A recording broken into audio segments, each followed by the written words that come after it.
प्रलय, मैंने बनाई अनंत रेलगाड़ी। अध्याय 1। अनंत रेलगाड़ी परियोजना। वाराणसी शहर। दोपहर की धूप हल्की चमक रही थी और एक नर्म हवा चल रही थी। एक ऊंची इमारत की बालकनी पर हल्की सी चमक झलकी। एक युवक ने ऊपर सूरज की ओर देखा, फिर अपनी घड़ी देखी और अपने खगोलीय दूरबीन का पर्दा बंद कर दिया। दूर क्षितिज पर, बादलों के नीचे, शहर अजीब तरह से शांत पड़ा था। आकाश में एक विशाल बादलों का गुच्छा पहाड़ की तरह स्थिर खड़ा था। बीप बीप, घड़ी से चेतावनी की आवाज आई। शाम के 5 बजे, अभी अंधेरा होने में 1.5 घंटा बाकी था। युवक ने लोहे की जंजीर खींची और खिड़की के बाहर लगी विशेष मिश्रधातु की शटर नीचे कर दी। कमरा अंधेरा हो गया और धूप लोहे की पट्टियों की दरारों से छनकर अंदर आने लगी। कमरा राशन और सामान से भरा हुआ था। अचानक व्रूं व्रूं, एक अजीब आवाज आई। युवक रुक गया और ध्यान से सुनने लगा। चेहरा गंभीर हो गया। उसने अपनी कमर में छोटा सुरक्षात्मक चाकू बांधा और धीरे धीरे छत पर पहुंचा। दूर आसमान से एक हेलीकॉप्टर नीची उड़ान भरते हुए आ रहा था।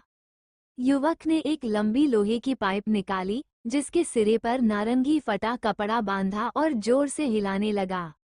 हेलीकॉप्टर के अंदर हेडफोन पहनी एक लड़की ने इशारा देखा और धीरे से बोली, क्या वो श्री वर्मा हैं?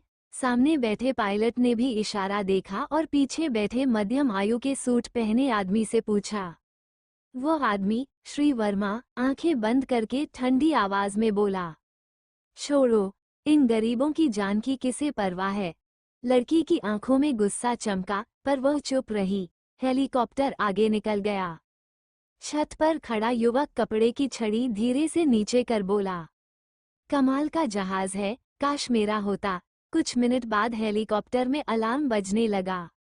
Stall warning, stall warning, pilot घबराकर बोला। लिफ्ट लॉस, शायद कोई अजीब हवा का भंवर। अचानक कॉकपिट में अंधेरा छा गया। ऊपर बादलों के बीच से एक काला विशाल साया दिखा। पायलट की आंखें डर से फैल गईं। बादलों में एक विशाल मानवीय लाश तैर रही थी, जिसकी लंबाई कई किलोमीटर थी। उसका मरा हुआ चेहरा और खाली आंखें शहर पर मंडरा रही थीं।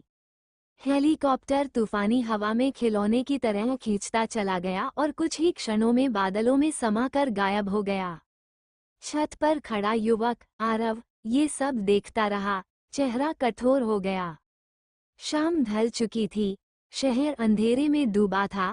गलियों से भूत जैसी फुसफुसाहट और चीखें सुनाई दे रही थीं।